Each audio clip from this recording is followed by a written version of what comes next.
Hello hi നമസ്കാരം. താലാജിത്തിന്റെ good bad ugly എന്ന cinema കണ്ടു. എന്റെ പൊന്നോ, ഒരു രക്ഷയില്ല, സൂപ്പർ സിനിമ.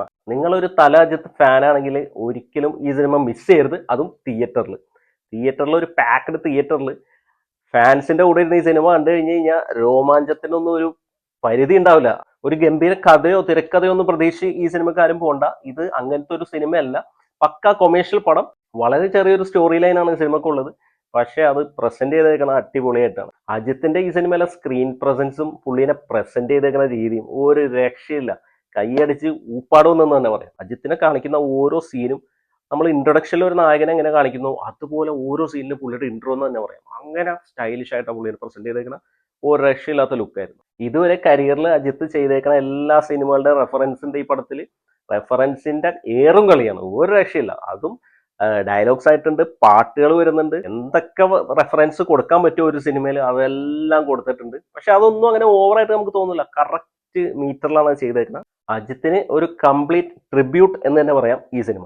പിന്നെ ഈ ഫിലിമിൽ എടുത്തു പറയേണ്ട ഒരു കാര്യം എന്ന് പറഞ്ഞാൽ ജി പ്രകാശ് കുമാറിന്റെ ബാക്ക്ഗ്രൗണ്ട് മ്യൂസിക്. എന്റെ മോനെ, ഒരു കൊമേഴ്ഷ്യൽ പടത്തിൽ എങ്ങനെ ബാക്ക്ഗ്രൗണ്ട് മ്യൂസിക് ചെയ്യണമെന്നുള്ളത് ഈ സിനിമ കണ്ടു പഠിക്കണം. എന്ത് മ്യൂസിക്കാണ് ഇട്ടേക്കണം. അജിത്തിന്റെ ലുക്കും സ്റ്റൈലും ആ ഷോട്ടും അതിന്റെ കൂടെ ഈ ബി ജി എം കൂടി വന്നു കഴിയുമ്പോൾ ഒരു രക്ഷയില്ലാത്ത അവസ്ഥയാണ്. കിടിലം ബി ജി എം എന്ന് പറഞ്ഞാൽ കിടിലം ബി ജി എം, അടിപൊളി വർക്കായിരുന്നു. പിന്നെ അതിന്റെ കൂടെ തന്നെ ഫൈറ്റിലും ഒരുപാട് സംഭവങ്ങളിലൊക്കെ പഴയ സോങ്ങുകൾ ആഡ് ചെയ്തിട്ട് നല്ല രസമാണ്. തിയേറ്ററിൽ നമ്മൾ അവസാനം ക്ലൈമാക്സിൽ ഒരു സോങ് വരുന്നുണ്ട് മോനെ, ഓഹ് കൈ അടിച്ച് ഒരു രക്ഷയില്ലാത്ത അവസ്ഥ. കിടിലം എക്സ്പീരിയൻസ് ആയിരുന്നു. പെർഫോമൻസിലേക്ക് വന്നു കഴിഞ്ഞാൽ അജിത് കുമാറിന്റെ ലാസ്റ്റ് സിനിമ വിടാമുയർച്ചയിൽ ഞാൻ പറഞ്ഞതുപോലെ വിടാമുയർച്ചയിൽ ഒരു ഇൻട്രസ്റ്റ് ഇല്ലാതാണ് അജിത്ത് അഭിനയിച്ചത് ഞാൻ പറഞ്ഞത്. കാരണം നമുക്ക് സ്ക്രീനിൽ കണ്ടുകൊണ്ടിരിക്കുമ്പോൾ എന്തോ പോലെ പുള്ളിക്ക് വയ്യാത്തൊരവസ്ഥയായിരുന്നു. ഈ ഫിലിമിൽ വരുമ്പോൾ പുള്ളി ഇത്രയും എൻജോയ് ചെയ്തിട്ടാണ് ഈ സിനിമ ചെയ്തേക്കുന്നത് എന്നുള്ളത് നമുക്ക് മനസ്സിലാവും. ലാസ്റ്റ് BTS വരുന്നുണ്ട്, അതിലൊക്കെ കണ്ടു കഴിഞ്ഞാൽ അജിത്ത് അടിപൊളിയായിട്ട് എൻജോയ് ചെയ്ത് തന്നെയാണ് ഈ ഫിലിം ചെയ്തേക്കുന്നത്. പിന്നെ തൃശ്യാണ് ഇതിൽ അജിത്തിന്റെ വൈഫായിട്ട് വരുന്നത്. തൃശ്യ ഓക്കെ ആയിരുന്നു. പിന്നെ ഈ സിനിമയിൽ കുറെ ഗസ്റ്റ് അപ്പിയറൻസ് ഉണ്ട്.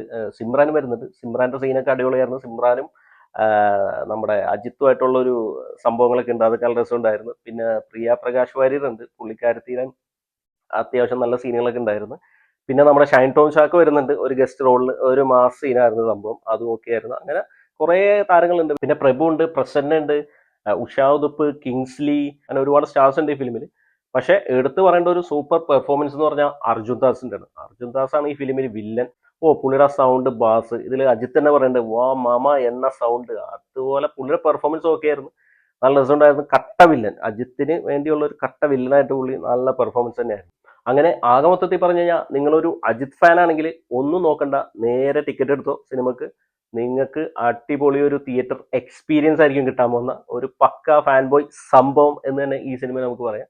ആത്തിക് രവിചന്ദ്രൻ അടിപൊളി. ഞങ്ങൾ ഫാൻസിന് വേണ്ടിയിട്ട് അടിപൊളി ഒരു പടമാണ് നിങ്ങൾ എടുത്തു വെച്ചിരിക്കുന്നത്. സൂപ്പർ. അപ്പൊ നിങ്ങൾ സിനിമ കണ്ടിട്ട് അഭിപ്രായം പറയാ. വീഡിയോ ഇഷ്ടപ്പെട്ടാൽ ഒന്ന് ലൈക്ക് ചെയ്യുക, ചാനൽ ഒന്ന് സബ്സ്ക്രൈബ് ചെയ്താൽ സന്തോഷം. പുതിയൊരു വീഡിയോയുമായി നമുക്ക് വീണ്ടും കാണാം. Thanks for watching. ബൈ.